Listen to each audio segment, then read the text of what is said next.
What if Mace Windu went to Naboo instead of Qui-Gon and Obi-Wan?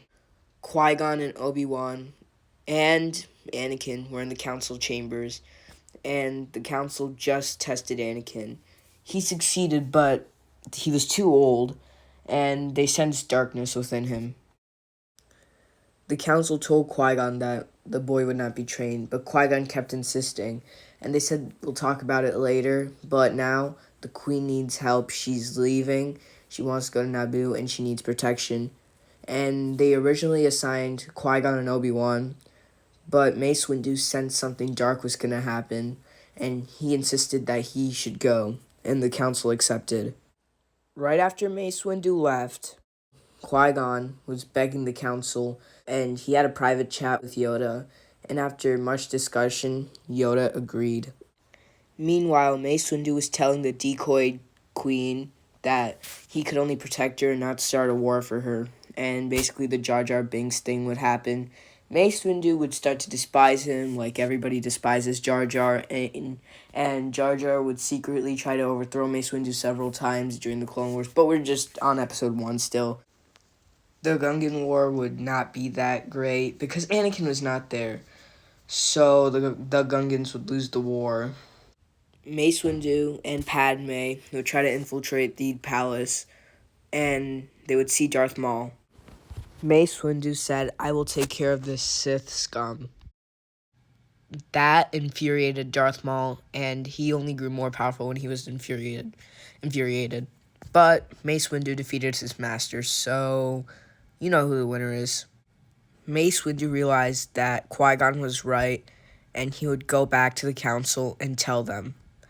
And since Mace Windu was more respected, they would take greater care than they did when Obi-Wan told them. I don't know if Obi-Wan told them because Mace Windu said, "There's no doubt that the mysterious warrior was a Sith," implying that only a Sith could destroy Qui-Gon. So I think that's why, or maybe Obi-Wan told him. Palpatine was worried.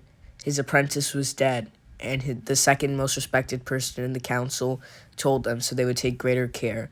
He knew that. Palpatine needed Anakin, but he was accepted in the order, and Qui-Gon would be training him, which infuriated Palpatine. He had to think of something. He couldn't get Lord Tyrannus because he's Count Dooku, not Lord Tyrannus. Tyrannus was after he became a Sith, so he couldn't get Count Dooku because Qui-Gon was alive. Unless Palpatine killed Qui-Gon, he would have to create a trap, and then he would kill him. Palpatine kept requesting Qui-Gon, but Qui-Gon never came because there was one slight issue. Since Qui-Gon just got Anakin as his Padawan, he would have to spend all his time and attention on him, so Palpatine would have to wait. Palpatine waited for over 10 years. With the assistance of Qui-Gon, Anakin became even more powerful. In Attack of the Clones, he was powerful, but now he was as powerful as Revenge of the Sith Anakin because it was the same time, like both were 10 years later after the Phantom Menace. So this Anakin was as powerful as Revenge of the Sith Anakin. Qui-Gon would be proud of Anakin. Palpatine would not bring Padme in because he had another plan with Qui-Gon. Now that it's been 10 years, he sent Qui-Gon to a droid factory. Qui-Gon did not know that this was a trap, and at this point he was 70. During the Phantom Menace, Qui-Gon was 60, and he was struggling to fight Darth Maul because of how tired he was. Now that he was 70, he was still very powerful, but he was not as powerful as he was when he was 60 in the Phantom Menace. When Qui-Gon arrived at the droid factory, it was a trap. The droids quickly captured him. Palpatine's plan was in motion. He kept Qui-Gon alive, but inside a cell. The Jedi wanted to investigate. Palpatine recommended Anakin Skywalker. The council agreed because they trusted him more and he was more powerful. What the Jedi didn't know was this was part of Palpatine's plan to make Anakin his apprentice. When Anakin arrived, he was greeted by a bunch of battle droids. Anakin quickly took care of the battle droids and continued to the factory. As soon as he got in the factory, he saw a bunch of battle droids. More battle droids. And he was more powerful than Qui-Gon now because he was younger and as powerful as Revenge of the Sith Anakin. So he quickly took them down and went to Qui-Gon's cell. Palpatine was waiting in Qui-Gon's cell. As soon as Anakin got in, he was hit by Force lightning. He got up and saw his master, and he screamed out, "Master, Master Qui-Gon." But Qui-Gon did not respond.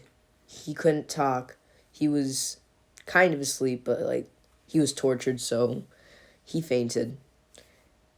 And Palpatine stabbed Qui-Gon. Anakin screamed no, but there's nothing that could bring back Qui-Gon. Palpatine laughed and said, "Join me or suffer your master's fate." Anakin screamed out, "I'll never join you." But Palpatine said, "I sense your fear and anger." Why did I do a Palpatine voice? My Palpatine voice sucks. I'm never doing a Palpatine voice. Anyway, Anakin said, "I am never joining you."